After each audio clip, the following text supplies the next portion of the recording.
মানুষ হও, তারপর তুমি ধর্মচারণ করো।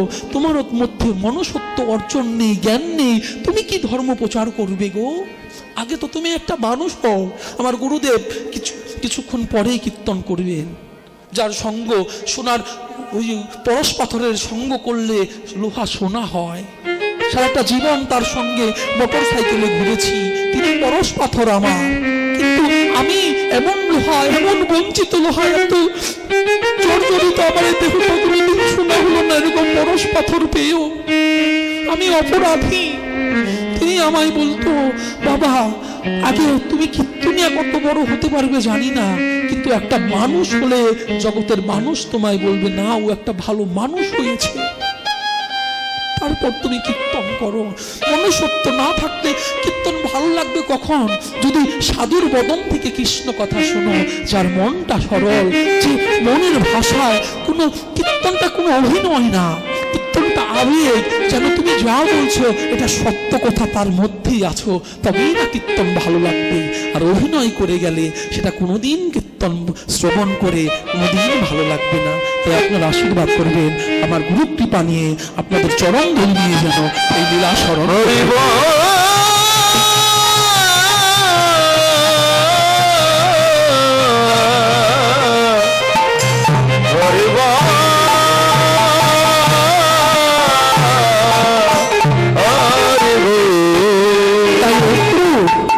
যখন বৃন্দাবনে দাঁড়িয়েছে তখন সকল গোপীরা যখন এলো, তার মধ্যে প্রধানা গোপী শ্রীমতী রাধারানী।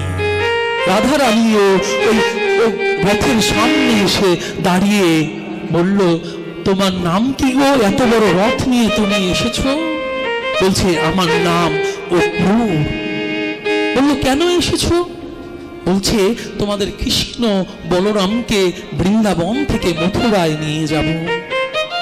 এই কথা যখন বলেছে, শ্রীমতী রাধারানী বলতে লাগলেন, তোর নামটা বড় মিঠা রে অক্রূর, কিন্তু তোর স্বভাবটা ভালো না। কেন জানিস? যে কৃষ্ণ বলরামকে, যে কৃষ্ণ ধনকে বৃন্দাবনের পশু পাখি কীট পতঙ্গ এক তিল না দেখলে শত যুগ দেখি না বলে মনে হয়। যে কৃষ্ণকে আমরা চোখের আড়াল করি না, অপলকে যাকে আমরা দর্শন করি, তুই সেই কৃষ্ণ ধনকে আমাদের কাছ থেকে নিতে এসেছি। কৃষ্ণ ধনকে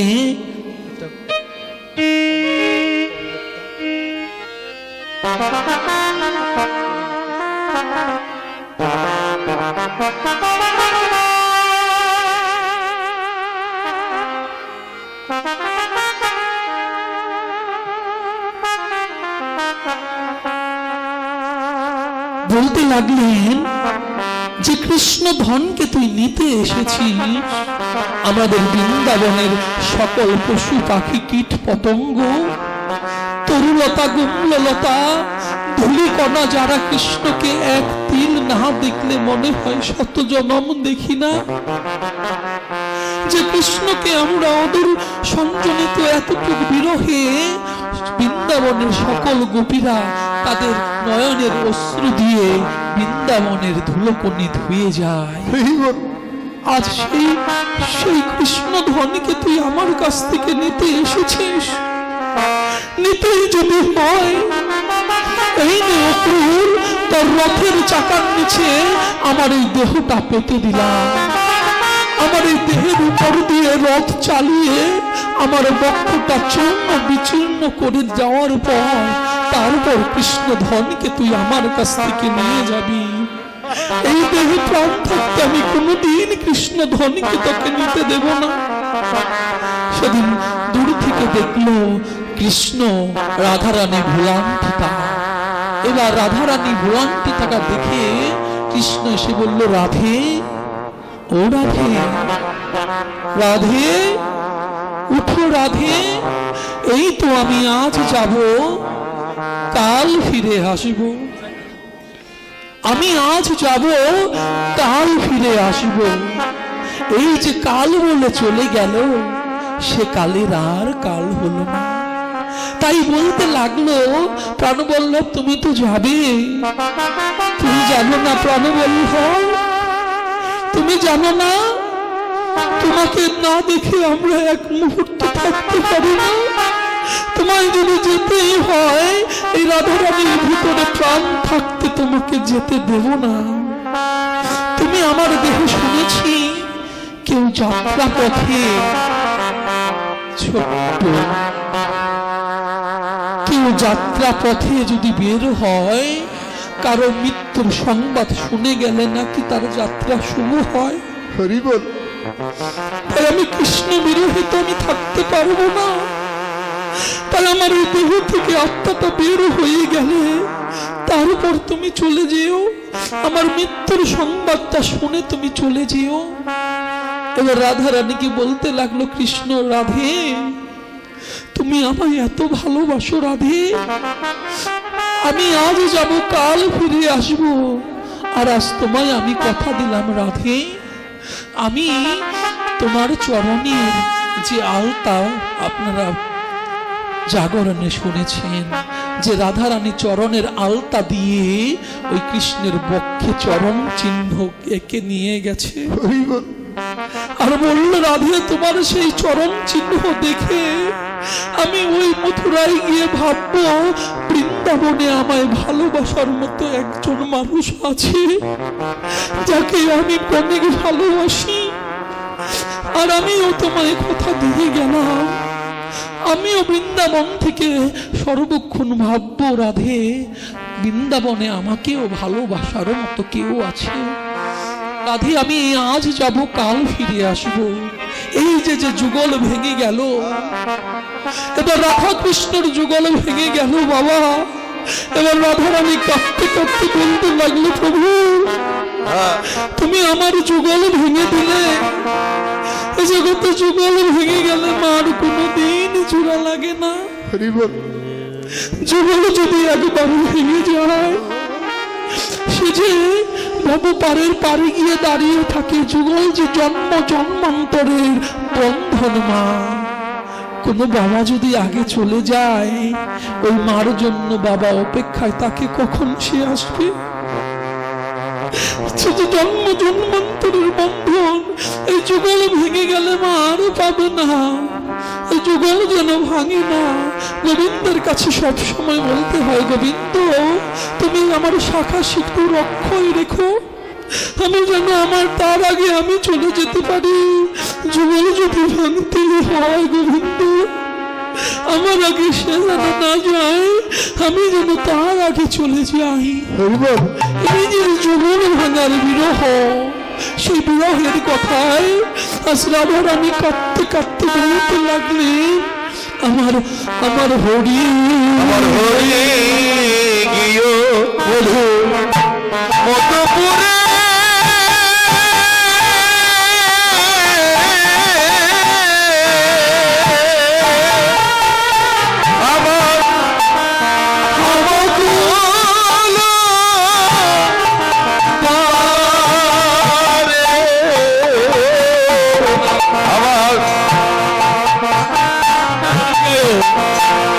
মধুপুরে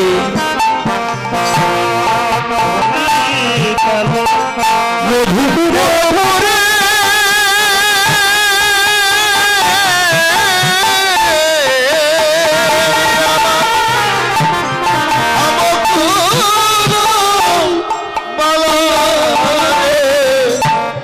বিপথে পরল জ্বলছে মালতী কোলা,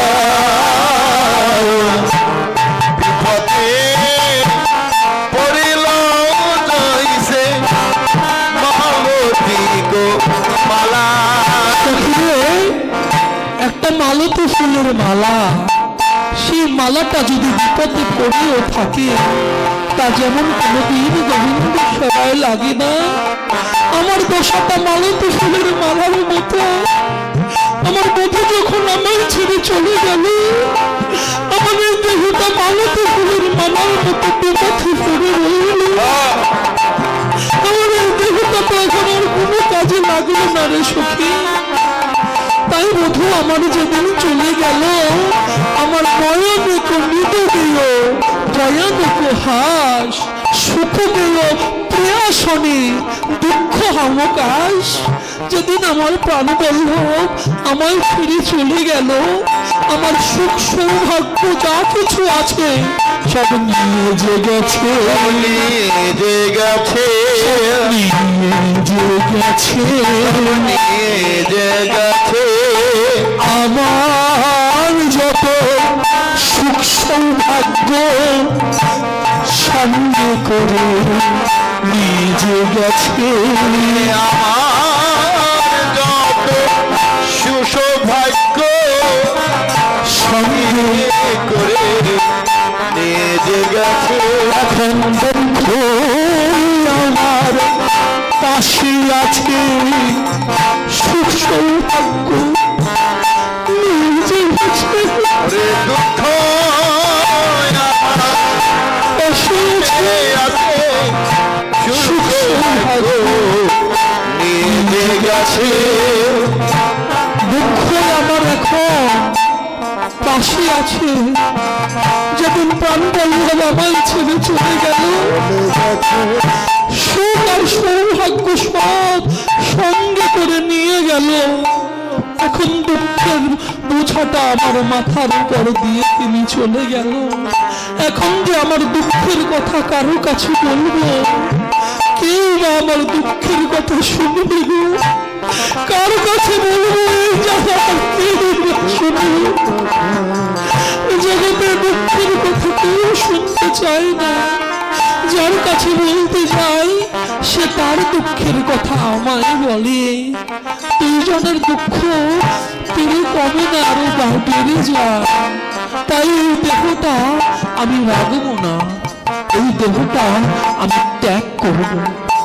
তো এই দেহটা যে আমি ত্যাগ করব, এই কৃষ্ণ ধর্মকে আমি কার কাছে গুচ্ছিত রেখে যাব? মনে পড়ে গেল চন্দ্রাবলীর কথা। চন্দ্রাবলী আর রাধারানী দুই বোন, জ্যাঠা তো খুঁটটা তো বোন। এবার চন্দ্রাবলী আর রাধারানী যখন সারাটা জীবন দুইজনে হিংসা করেছে, দুইজনে দণ্ড করেছে, চন্দ্রাবলী বলেছে কৃষ্ণকে আমি বেশি ভালোবাসি, রাধারানী বলেছে কৃষ্ণকে আমি বেশি ভালোবাসি। দুজনেই কৃষ্ণকে ভালোবাসে, কিন্তু ভালোবাসার একটু তফাৎ থেকে যায়। কিরকম তফাৎ? চন্দ্রাবলী ভালোবাসে যে ভালোবাসায়, সেটা হচ্ছে স্নেহ ভালোবাসা। আর রাধারানী যে ভালোবাসায় ভগবানকে ভালোবাসে, সেটা হচ্ছে মধু স্নেহ ভালোবাসা। ঘৃত স্নেহ ভালোবাসা আর মধু স্নেহ ভালোবাসার মধ্যে পার্থক্য আছে। ঘৃত স্নেহ ভালোবাসাটা কেমন? ঘৃত স্নেহ ভালোবাসায় ভালোবাসে চন্দ্রাবলী।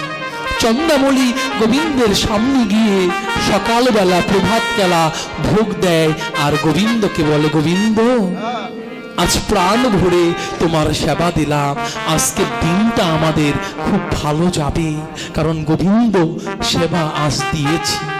এই হলো, এটা হচ্ছে ঘৃত স্নেহ ভালোবাসা।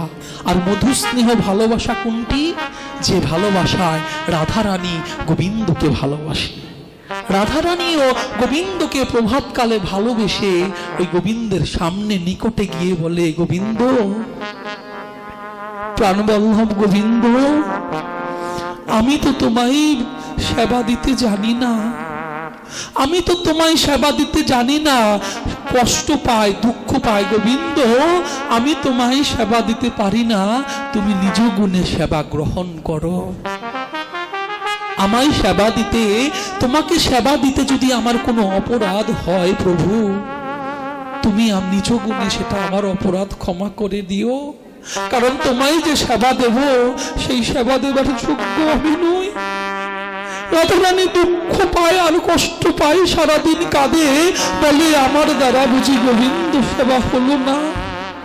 আমার এই দেহটা তো গোবিন্দ সেবার জন্য, কিন্তু এই দেহটা হয়তো গোবিন্দ সেবায় লাগলো না।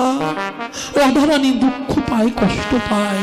তাই রাধারানী এবার চন্দ্রাবলীকে ডেকে ডেকে বলল, চন্দ্রা রে, কৃষ্ণ শূন্য জীবন আমি রাখবো না, কৃষ্ণ শূন্য জীবন আমি ত্যাগ করে আমি এই যে বৃন্দাবনে কৃষ্ণ নেই সেই বৃন্দাবনে আমি থাকবো না চন্দ্রারে। কিন্তু আমি যে বৃন্দাবনে থাকবো না, এই কৃষ্ণ ধনকে আমি কার কাছে গুচ্ছিত রেখে যাব? তখন মনে পড়ে গেল চন্দ্রার কথা, যে বৃন্দাবনে চন্দ্রাবলীও তো রাধারানীর মতো ভালোবাসে। তাই চন্দ্রাবলীকে ডেকে এনে বলে, চন্দ্রারে আমি তো চলে যাব, আমার এই দেহ থেকে আমার প্রাণটা চলে যাবে, তাই কৃষ্ণ ধনকে আমি তোর কাছে গুচ্ছিত রাখতে চাই। এবার চন্দ্রাবলী বলল, রাধে সারা জীবন আমার সঙ্গে দ্বন্দ্ব করেছিস, সারাটা জীবন আমায় বলেছিস তোর সাথে আমার সাথে কৃষ্ণকে নিয়ে দ্বন্দ্ব, আজ মৃত্যুকালেও আমার সঙ্গে তোর দ্বন্দ্ব গেল না। ও রাধে তুই কৃষ্ণ কি দিবি রে? কৃষ্ণ তো বৃন্দাবনে নেই, তুই তো নিজেই কৃষ্ণ হারা, তুই তো নিজেই কৃষ্ণ হারা, তুই কি কৃষ্ণ দিবি? তখন রাধারানী বলেছিল, চন্দ্রাবলী রে, কে বলেছে আমি কৃষ্ণ হারা? কে বলেছে আমি কৃষ্ণ হারা? যার শয়নে স্বপনে জাগরণে অন্তরে সর্বক্ষণ কৃষ্ণ নাম, সে কোনোদিন কৃষ্ণ হারা হতে পারে না রে। সাক্ষাৎ কৃষ্ণ যদি আমি তোকে নাও দিতে পারি, নাম রূপে কৃষ্ণ ধন আমি তোর কাছে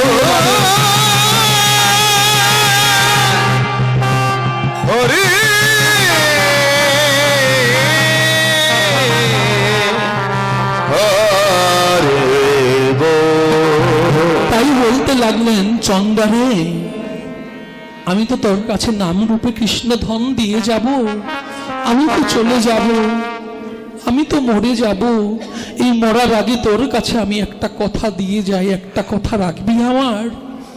বললো, বল রাধে কি তোর কথা?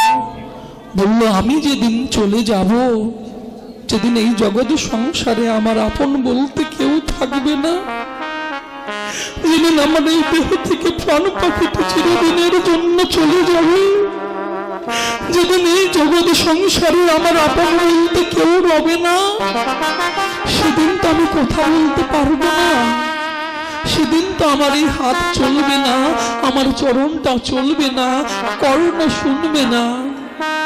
সেদিনের কথা আজ আমি তোর নিকটে বলে যাই। আমি যেদিন চলে যাব, এই দেহ থেকে প্রাণ থাকা অবস্থায় এই দেহটা তো কৃষ্ণ সেবায় লাগলো না। এই দেহ থেকে যেদিন পরানো পাখিটি চিরদিনের জন্য বের হয়ে যাবে, যেদিন এই দেহের কোনো সম্বল আর থাকবে না, যেদিন এই দেহের মধ্যে আমার প্রাণ পাখিটি চলে যাবে,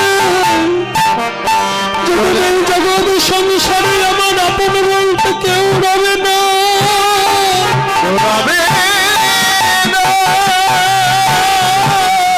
এই দেহটা তো যতক্ষণ প্রাণ আছে ততক্ষণ গোবিন্দ সেবায় লাগলো না রে সখী। এই দেহ থেকে প্রাণটা চলে গেলে যদি গোবিন্দ সেবায় দেহটা লাগে, সেজন্য আমি যেদিন চলে যাব, আমার এই দেহটা তোরা ওই যমুনার জলে ভাসিয়ে দিস না। বললো কেন? বললো কারণ ওই যমুনায় সারাটা জনম আমি যে চোখের জলে কাঁদতে কাঁদতে একটা নয়ন আমার গঙ্গা, আর একটা নয়ন যে আমার যমুনা হয়ে গেছে, সারাটা জীবন আমি চোখের জলে কেঁদেছি, ভেসেছি, ওই যমুনার জলে যে আমি আর ভাসতে চাই না। বললো রাধে তাহলে তোর দেহটা কি করবো? ওই চিতার আগুনে পুড়িয়ে দেব? বললো না রে, সারাটা জনম কৃষ্ণ বাদিনীর ঘরে বসত করেছি, এই দেহটা যে পুরো ছাই হয়ে গেছে, এই পুড়ে যাওয়া ছাই হওয়া দেহটা তোরা আর ওই আগুনে জ্বালিয়ে পুড়িয়ে দিস না। বললো তাহলে তোর এই দেহটা কি করবো?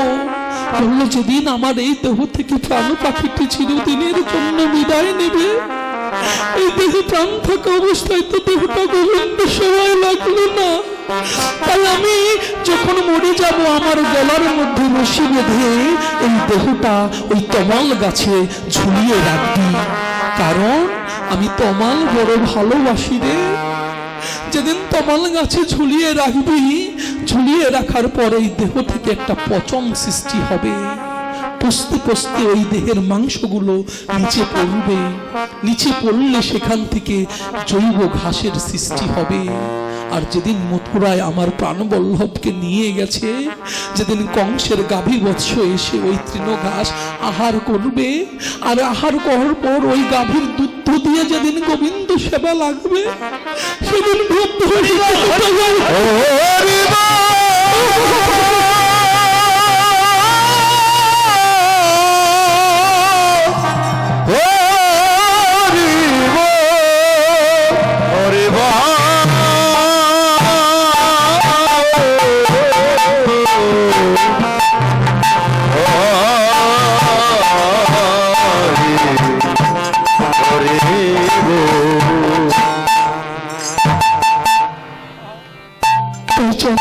বললেন, রাধে, সারাটা জন্ম বলেছি আমি কৃষ্ণকে বেশি ভালোবাসি, এ জগৎ সংসারে রাধে, তোর মতো এমন করে আমার ভগবানকে কেউ ভালোবাসে না রে রাধে।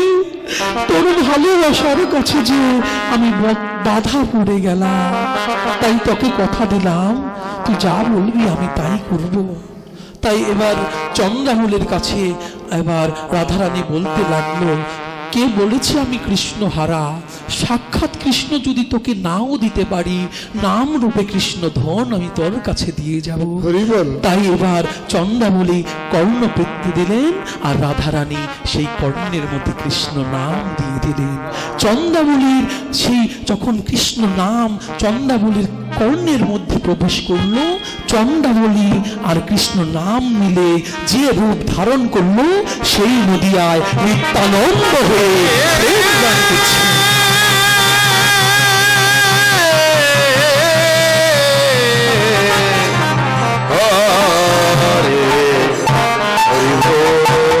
তাই পদকর্তা বললেন, বুঝিয়া ভাবের গতি নিত্যানন্দ রায়।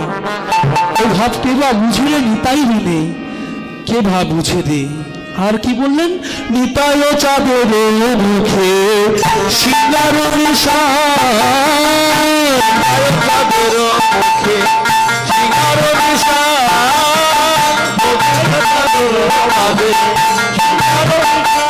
আমার শুনিয়া ভগত সবে প্রেমে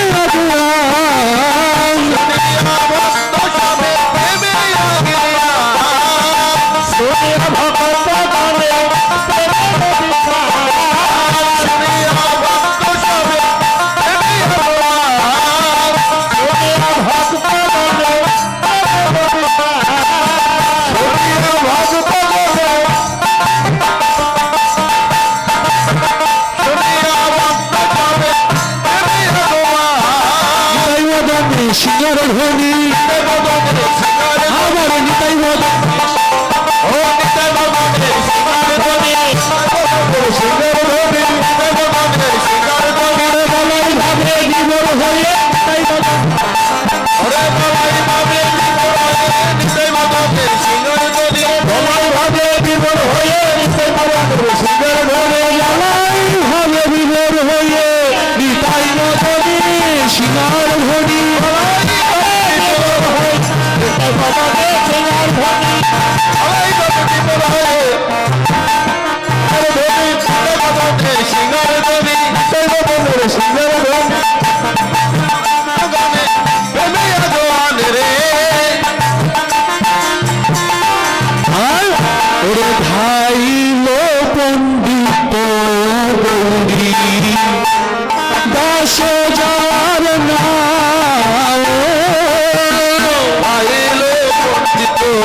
করে খাইলো বন্ধ করে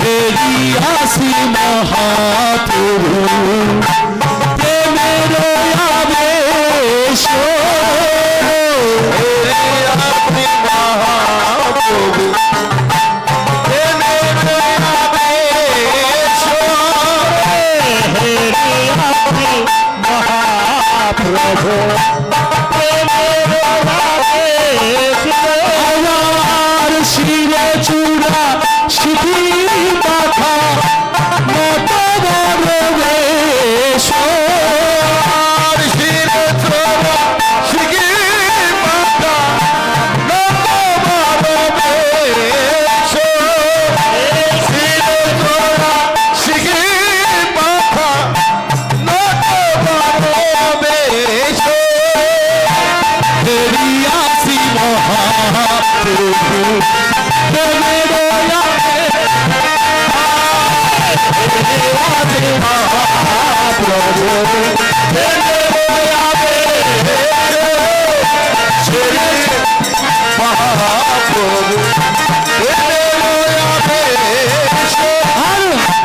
চরণে মুকুর দিল সর্বাঙ্গে চন্দন চরণে সর্বাঙ্গে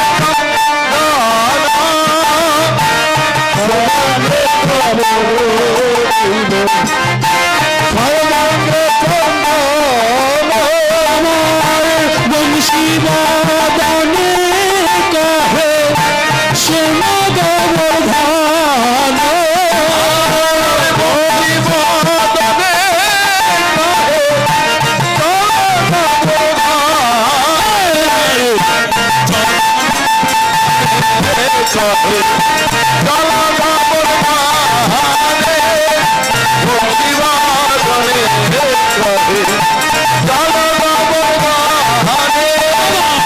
চরণে নুপুর বাজে সর্বাঙ্গে চন্দন সর্বাঙ্গে কথা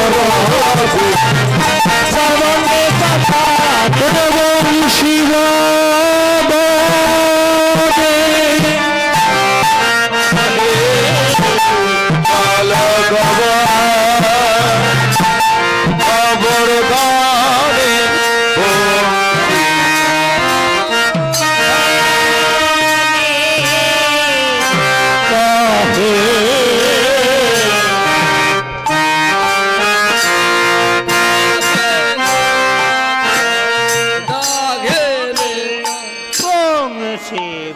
ताकती झाउती झाउते रे खेटाते रे खेटाती किती झाउती झाउते रे खेटाते रे झाउती झाउती झाउते रे खेटा आहे चाला गाव गमन तिनी ताता तिनी ताता तन ता खेटा तात दना जा जा जन ता खेटा जा जा जन ता खेटा जा जा जन ता खेटा ता थो गुरु जा जा जन ता खेटा ता दे खड़ा कर ता दाखेंद्र का झा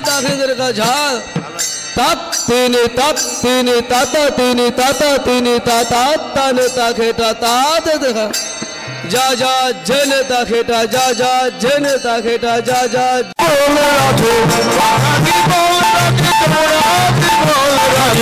राधिका नाम हरि नाम बोलो राधे राधे राधिका नाम बोलो राधे राधे राधिका नाम बोलो राधे राधे सबाई राधे राधे श्याम कुंदन राधे राधे राधा कुंदन राधे राधे गिरिवर्धन राधे राधे भक्तगानी राधे राधे गुरु बोले राधे राधे जय श्री गुरुदेव राधे राधे सबाई वाले राधे राधे नवानो राधिका नाम बोलो राधे राधे राधिका नाम बोलो राधे राधे राधिका नाम बोलो राधे राधे राधिका नाम बोलो राधे राधे सबाई वाले राधे राधे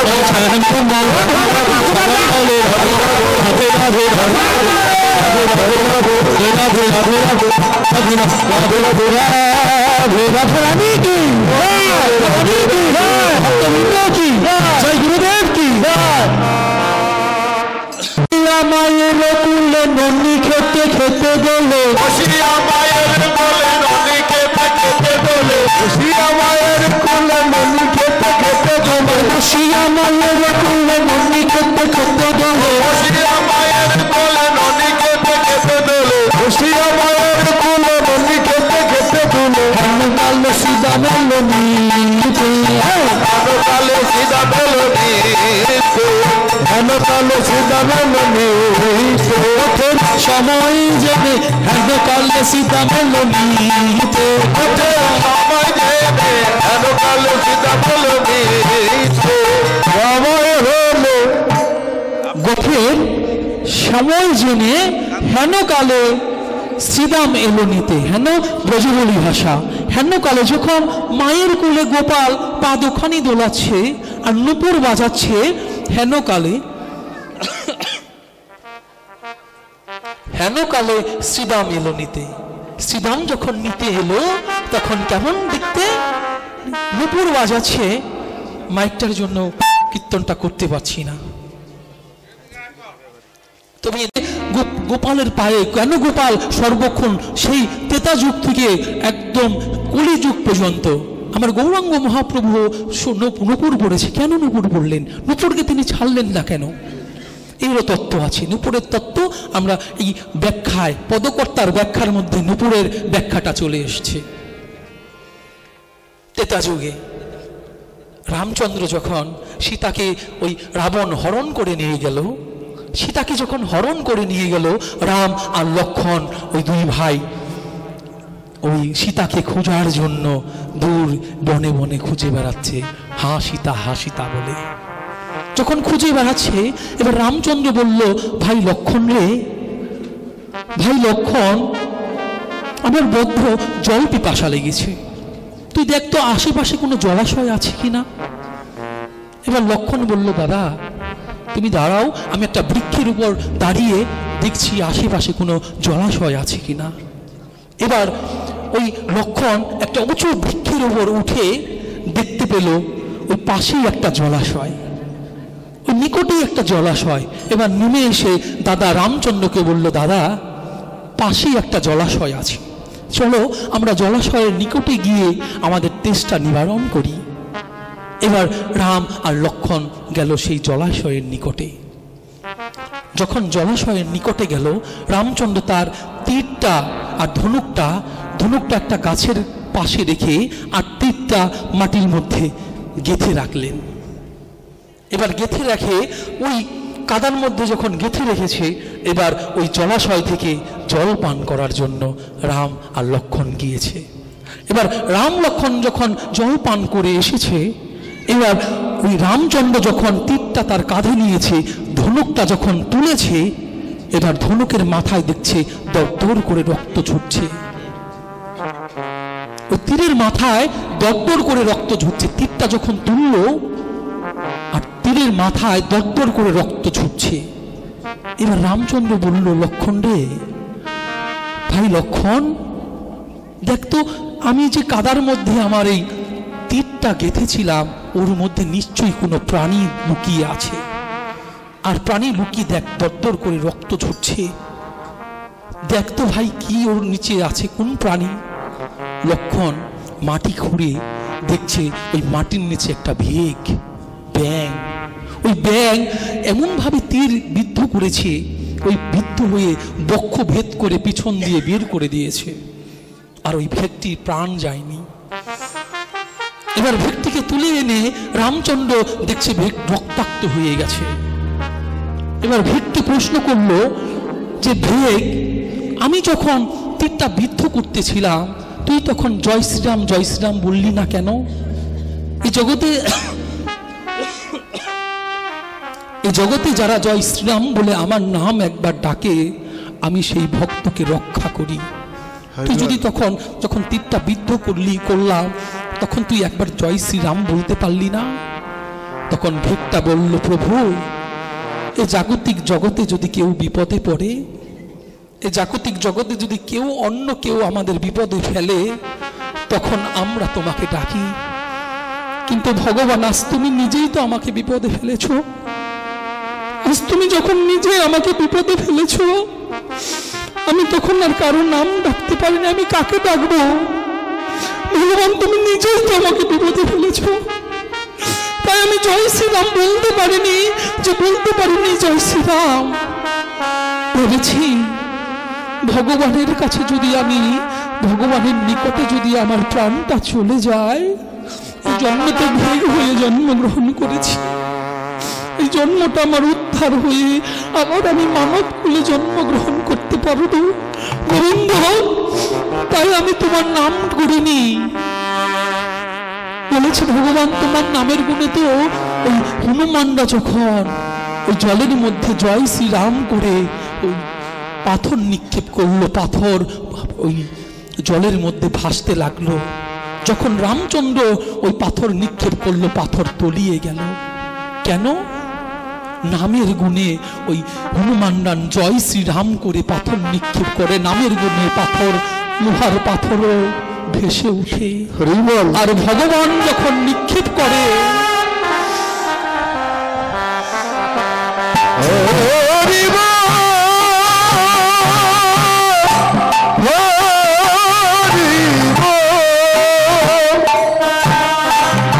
এবার হনুমানকে বলল, হনুমান, তোমরা পাথর নিক্ষেপ করলে পাথর ভেসে উঠে, আর আমি পাথর নিক্ষেপ করলে পাথর তলিয়ে যায় কেন? তখন হনুমান বলেছিল, প্রভু, এই জগতে তুমি যাকে ফেলে দাও সে তো তলিয়েই যায়, আর তোমার নামে যাকে যে পাথর ভেসিয়ে দেয় সে তোমার নামে যে ভেসে উঠে। তাই প্রভু, আমি তোমার নাম করতে পারিনি, তুমি যখন ভেদ করেছো আমার বক্ষ চির বিচূর্ণ হয়ে আমি তোমার নাম করতে পারি নাই। তখন লক্ষণকে বলল, ভাই লক্ষণ, এ তো যে সে ভেগনা, এ তো আমার পরম ভক্ত, ওকে আমার চরণের কাছে নিয়ে আয়। এবার ওই ভেগকে রামচন্দ্রের লক্ষণ চরণের কাছে নিয়ে আসলো।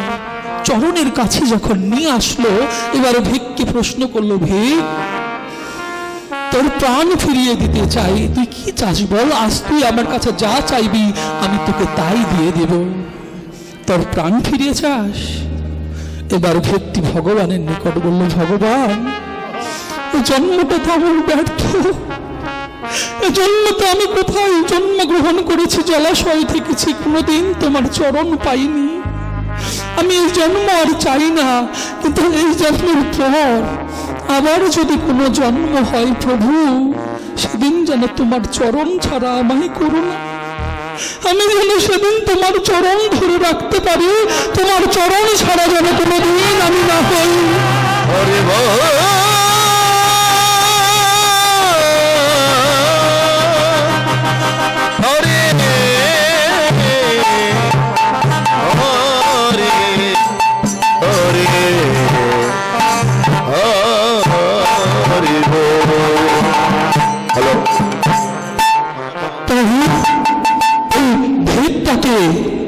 ভেদটাকে কাছে এনে বলল, ভেদ, আজ তোর কাছে আমি বাধা পড়ে গেলাম, আজ তোকে আমি কথা দিলাম, আগামী জন্মে তুই হবি নূপুর, আর তুই নূপুর হয়ে সারাটা জনম আমার চরণে থাকবি। তোর মতো ভক্তকে আমার চরণ ছাড়া কোনোদিন করবো না। আমি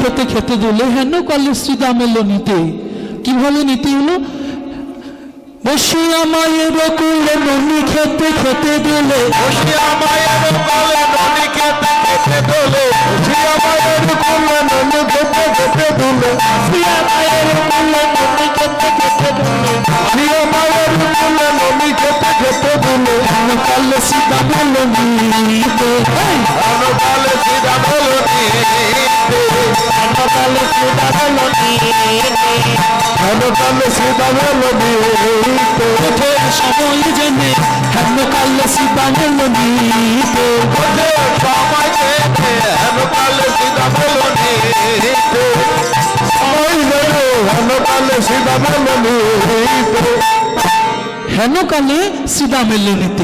শ্রীরামের দেখতে কেমন? এই যে আও তো শ্রীরামচন্দ্র, আও শ্রীরামচন্দ্র, আও তো শ্রীরামচন্দ্র, আও শ্রীরামচন্দ্র, আও তো শ্রীরামচন্দ্র, আও পাগড়ি মাথে পাগড়ির মাঝে রঙ্গবন্ধুর মাঝে পাগড়ির মাঝে রঙ্গবন্ধুর মাঝে পাগড়ির মাঝে কৃষ্ণ অংশমান, কৃষ্ণ অংশমান, কৃষ্ণ অংশমান, সুদাম সাথে সুধাম সাথে সুধাম সাথে সবাই এলো, সবাই এলো, রাখালে সবাই এলো, সবাই রাখালে সবাই এলো, সবাই রাখালে রাজকে সঙ্গে নিতে রাখালে সবাই এলো, সঙ্গে নিতে বলে রাখাল সবাই এলো, রাখাল রাজকে সঙ্গে নিতে বললো লক্ষণকে, বললো লক্ষণ বনবাসে যাবি, কোনোদিন দাদাকে ঘুম না পাবিয়ে আগে কোনোদিন ঘুম পাবি না। তাই রামচন্দ্র যতদিন বনে ছিল ওই লক্ষণ ফল পেরে নিয়ে আসতো, ফল পেরে নিয়ে এসে দাদার কাছে দিত, দাদাই বলতো আবার লক্ষণ ফলটা ধর, লক্ষণ ফলটা ধরেই রাখতো, কারণ কোনোদিন বলেনি লক্ষণ ফলটা খা, বলেছে ধর, দাদা বলেছে ধর, ফলটা ধরেই রেখেছে। আবার বলেছে মশারি আমি ঘুমাবো, ভাই মশারির ফলটা ধরে রাখতো, সারা রাত মশারির কানাটা ধরেই রেখেছে। প্রভাতকালে রামচন্দ্র দেখে মশারির কানাটা ধরে রেখেছে, বলেছে ফিরে রায় লক্ষণ ভাই তুই মশারির কানাটা ধরে রেখেছিস? বলেছে দাদা তুমি তো বলেছো এই না হলে ভাই। সারা জীবন লক্ষণ কোন মায়ের মুখ দর্শন করেনি। রামচন্দ্র বলল তাহলে 14 বছর যে বনে ছিলি, সীতা আমার সঙ্গে ছিল? বলল সীতাকে তো আমি মা বলে জানি, সারা জীবন আমি আমার মার সীতার চরণ দর্শন করেছি, কোনদিন বোধন দর্শন করিনি।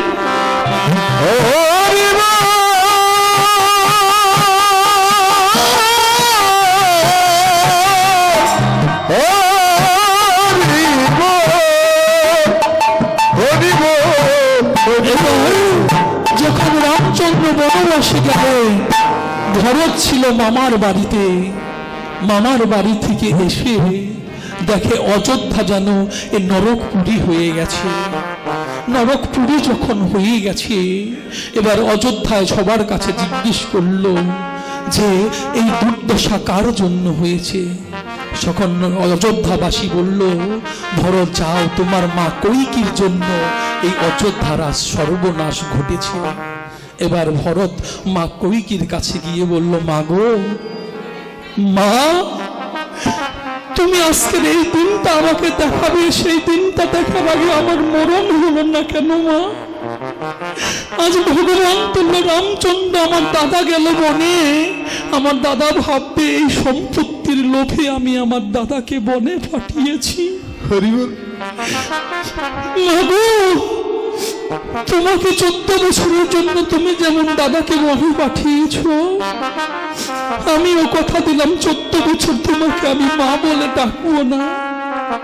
আর মা আজকের দিনটা যদি আমায় দেখতে হবে, তাহলে গর্ব থেকে তুমি আমায় মেরে ফেলবে কেন মা? আজকে আমার ভাই আমায় ভাববে, আমার দাদা আমায় ভাববে, আমার ছোট ভাই যে চক্রান্ত করে রাজ সিংহাসন নিয়েছে। তাই গুরুজনে যদি করে অপরাধ, তার ছোট জনেরা করে প্রায়শ্চিত্ত। তাই গেল সেই ভরত গেল দাদার কাছে, সেই দাদার কাছে রামচন্দ্রের কাছে গিয়ে বলল দাদা চলো, দাদা ফিরে চলো। দাদা তুমি ফিরে চলো। এবার রামচন্দ্র বলল, ভাই রে আমি যেতে পারবো না রে ভাই, কারণ একদিকে পিতৃর বাক্য পালন, যে সন্তান তার বাবার পিতৃ পালন বাক্য পালন করতে পারে না, যে সন্তান তার বাবার বাক্য পালন করতে পারে না, সেই সন্তান কুসন্তান, সুসন্তান না। তাই ভাই রে আমি তোর কথা রাখতে পারবো না। বললো, দাদা তুমি ফিরে চলো। তুমি কি করে ভাবলে তুমি থাকবে বনে আর আমি থাকবো রাজ সিংহাসনে? তুমি তো এই শিক্ষা আমাকে কোনোদিন দাওনি দাদা, তুমি তো সারা জীবন এই শিক্ষা আমাকে কোনোদিন দাওনি। ওই রাজ সিংহাসন যে আমার কাছে নরকপুরী হবে। তুমি ফিরে চলো। বললো, না রে ভাই আমি যেতে পারবো না।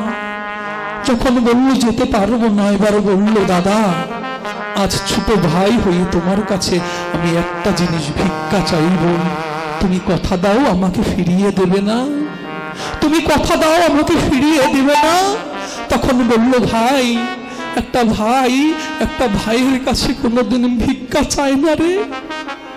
একটা বড় ভাইয়ের কাছে যদি একটা ছোট ভাই ভিক্ষা চায়, একটা বড় ভাইয়ের যে অন্তরটা ছিঁড়ে চূর্ণ হয়ে যায়, তার চেয়ে তুই বল কি চাস? বললো, দাদা তোমার মতো ভগবান তুল্য দাদার চরণ তো আমি পেলাম না, তোমার চরণের ওই জুতা জোড়া আমায় তুমি দেবে? তোমার ওই চরণ জোড়া দিয়ে আমি ওই সিংহাসনের মধ্যে রেখে আমি সারা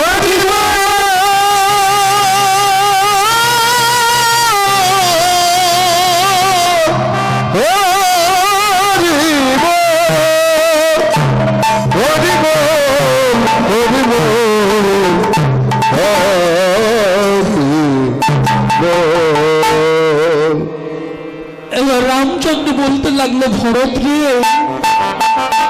এই জগতে কোনো ভাই যদি এমন রাজত্ব পেত রে ভাই, সে রাজার দৌলতে পড়ে তার ভাইয়ের কথা ভুলে যেত। এত বড় রাজ ঐশ্বর্য পেয়ে তুই আমাকে ফিরিয়ে দিতে এসেছিস।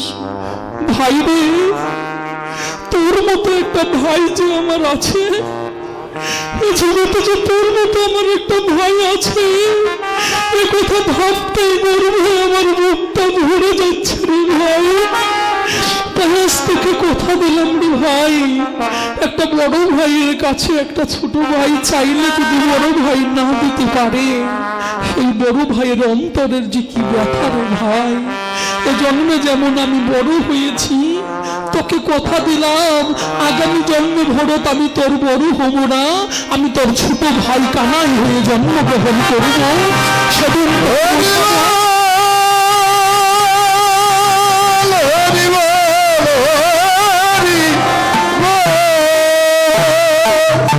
সেদিন তোকে বোঝাবো, একটা বড় ভাইয়ের কাছে কিছু চাইলে ছোট ভাই যদি না দিতে পারে, একটা বড় ভাইয়ের যে কি মনের ব্যথা তোকে সেদিন আমি বোঝাবো।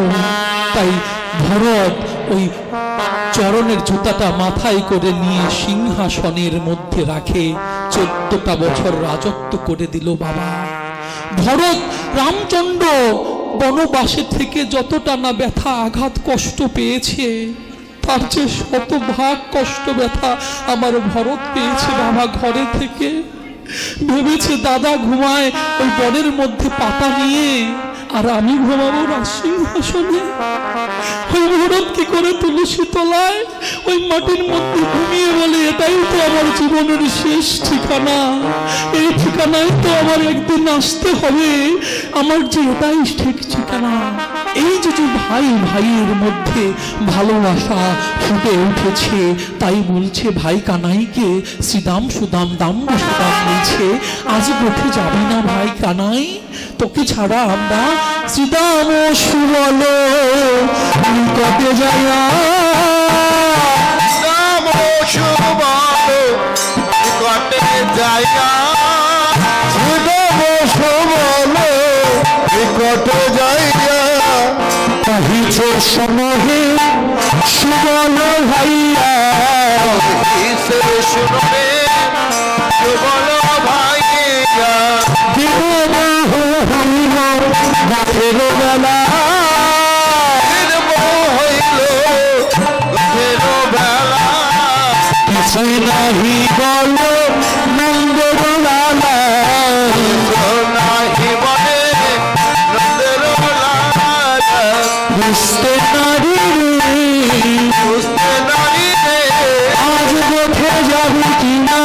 বুঝতে নারী রে আজ কোটে যাবে তোর মনের কথা খুলে বল ভাই আজ কোটে যাবে কিনা মনের কথা খুলে বল ভাই আজ কোটে যাবে কিনা মনের কথা খুলে বল ভাই আজ কোটে যাবে কিনা বুঝতে নারী রে বহু বছর সবই অমনি আছে সবই মনে আছে চলে যাই সুভাই কানাইয়ের কাছে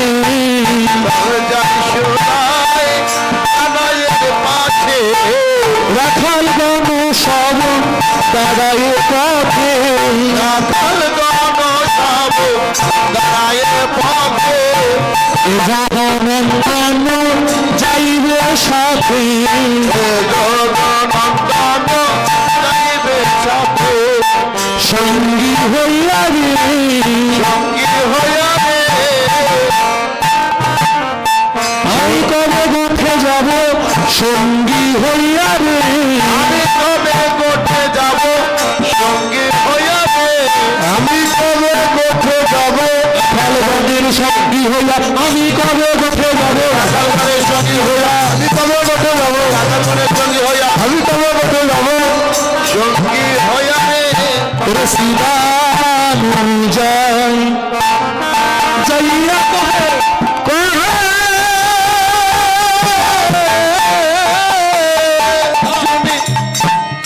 নন্দের নন্দন রে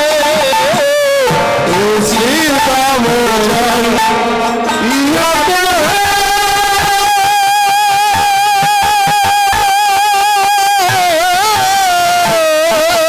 আমার হরি নন্দন বুঝিতে না পারি কানাই তোমার মন্ত্রণা বুঝিতে না পারি কানাই তোমার মন্ত্রণা ভাই তোর ভাবতে কিছু বুঝতে পারি আজ গোঠে যাবে কিনা আর দেখ ধনু বৎস সব অমনি আছে দেখ আমরা আগে যত চালাই ধনু তারা পিছন কানে চায় উন্মুক্ত হই বেড়াই যদি কেউ রাখাল আমরা আগে যত ধনু চালাই চালন করি ওরা তোর বদনখানি না দেখে যেতে চায় না ওরা তোর বদন না দেখে যে গোঠে চালন করতে চায় না আর ভাই কানাই যাবি না আমরা ঘুমিয়ে থাকি মায়ের কোলে ডাকি সদা কানাই কানাই বলে সেদিন আমার মা বলে ওরে অবুঝ ছেলে এখানে তোদের কানাইকে কোথায় পাবি রে তখন আমরা কি করে জানিস ভাই আমরা লাজি নয়ন মধ্যে থাকি অন্তরে ভাই তোর ওই রূপখানি দেখি ওরে ভাই রে কানাই তোর আমরা অন্তরের মধ্যে যে তোর ওই রূপখানি দেখতে চাই ও ভাই কানাই তুই যাবি না গোঠে ও বুঝতে পেরেছি কেন ওরা স্বপনে কখনো মধুর বচন মধুর বাচনা মধুর বচন আমি বলি নাই তোরে রে করে রে তোরে রে তোরে রে হাই রে কানাই বলিয়া ডাকি রে রে হাই রে কানাই রে বাইরে কানাই বলিয়া দেখেছি তোরে রে বলিয়া ডাকি করে রে তাই কি অভিমান করেছি তাই কি অভিমান করলি তাই কি অভিমান করেছি তাই কি অভিমান করে তোকে কবজাদা দেই নাই বলে তাই কি অভিমান করেছি মর্যাদা দেই নাই বলে তাই কি অভিমান করে মেরেছি ধরেছি কাঁধেতে চড়েছি ঘরেতে কাঁধেতে করেছি মেরেছি ধরেছি কাঁধেতে চড়েছি ঘরেতে কাঁধেতে আবার কোবলে বলেছি তোরে রে বলেছি করে রে আবার তোরে রে হাই রে কানাই হাইরে কানাই রে হাইরে আবার হইয়া দেখেছি তোরে রে বলিয়া ডাকিছি করে রে আবার চরণ আন্দোলনে তুলে বলছে ও ভাই কানাই তোকে কত মেরেছি ধরেছি তোর কত কাঁধেতে চড়েছি তাই অভিমান করেছিস মর্যাদা দেই নাই বলে ওরে রে ভাই রে কানাই রে বলে ডেকেছি তাই কি অভিমান করেছিস এ কথা শুনে কানাই এবার বলতে লাগলেন শুনো শিশু গান করি নিবেদন শিশু গণেশ্বরী নিবেদন